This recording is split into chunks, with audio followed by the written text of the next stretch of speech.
All right, in the hammock, trying to see how that one goes. So we're basically trying to figure out, because this one didn't come with a rainfly, but it came with a mosquito net. So I wanted to get a rainfly, and I was like, that's extra expensive. So I wanted to find a creative way to utilize the things I already had. I was like, what if I use the rainfly that comes with my tent? Peek boo! Looking at her through the mosquito netting, which is really good for this. So anyways, we got a 2-person double hammock, and over top we have the mosquito net cover. Yeah, it's really nice. And then you get nice airflow too. Yeah. And then this is the, what am I trying to think? The words are not coming from my mouth. The rainfly. There we go. The rainfly from the tent. So I've tried a few different methods. I have some ideas for the straps I'm going to use that came off of my sleeping bag. That didn't. I just figured, I was like, oh, I'll just save a little bit of weight.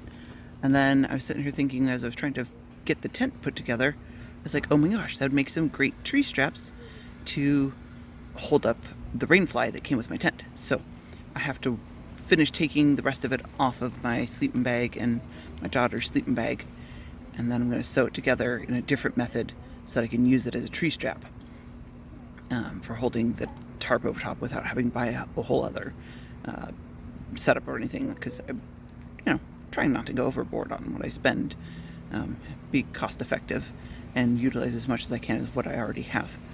A few things, because I haven't gone camping in a long time, didn't have, was a tent. And a hammock was kind of like one of those things I was like, I'd heard good things about hammock camping and how much better it is, so we decided, let's try the two. We found 2 cost-effective means for both of those. And so we're enjoying hanging out in the hammock in the back. Well, it's my neighbor's backyard, because they have trees and we don't. So we're utilizing their backyard. Thank you, neighbors. So what we have here is, I took the bottom part, try not to fall off of this because it's a little wobbly. So that's the bottom tarp to the tent, actually. And so I turned it lengthways. So I have the tent going this way and the hammock going this way, which I'll get out in just a minute and show you, but I figured I'd at least show a little bit of what I got. I also took the tent poles to kind of help hold it up, and then I have a way that I'm going to hold the, and then I just turn the actual tent cover sideways. So I'm going to go outside and probably not show you how fumbly I get when I get out of a hammock. So here is the view right outside of my, I'll scoot back just a little. There's the mesh. So there is the inside view. I have some other ideas. I have a little single tarp, so if it's like raining really hard, that I'd probably put over that area there, that little V, and have it go that way to still allow the airflow to come in from the sides underneath. So I'd have it staked out just a little bit so the air would be able to come in through here, and same thing on the other side, but have it still cover that area right here.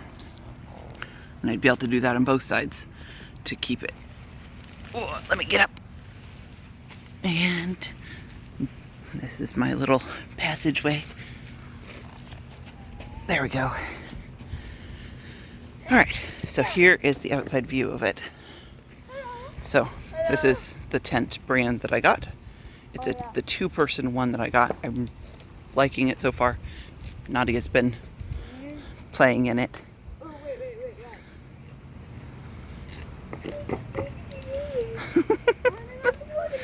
Alright, so here we go. We got the hammock is the pink ones, and then that's the straps I'm going to actually sew, and the tan ones are the ones I'm going to sew and install a clip on. And then for now, let me see if I can see underneath here a little bit. So I have the cross section that keeps, because those doors for the tent are actually normally on this long side here, but I turned it sideways. And then I use this to just kind of keep the rainfly up. Because I'm like, if I'm bringing both my hammock and my tent, then I'd like to be able to utilize it in 2 different ways. So these are the straps I'm going to use. So it'll be more like a tree strap, like what they do for Watch out. hammocks. There you go.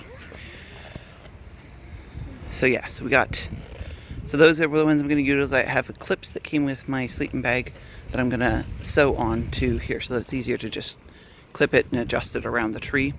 And then I have some carabiners coming that I'll use. I'll be able to carabiner it so that we can have that sticking up, keep it up a little bit. And then having the tent poles underneath helps give me that cross section that gives it just a little bit more stability. So it's not falling down in our faces. So that's how it looks. I'm going to go to the other side. And there's our cool camp chairs, which we love. Alright, so here we have it. So we got that strapped. And then, like I said, I have another tarp that I would basically, so it has 4 corners, so I have these little things. I'd be able to attach to those, the 2 corners of it to those, and then I'd be able to bring it down and stake it out in the ground. So it would give means to come in this way for airflow still, but keep the rain from getting in this particular area. Which eventually, once I get that set up, I'll show you what I mean. But for now, that's what I'm working on today.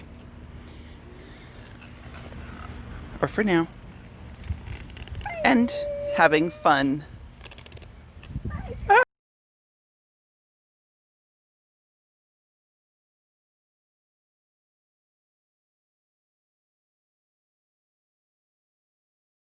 Really comfy. Oh. Wow. This is really comfy. You like it? Wait, can you fit under? I could fit under if I needed to, yeah. And I'd still be inside the tent. Well, okay, so it would probably be a little too short if we did that. Unless we did it this way, but then the mesh wouldn't really fit.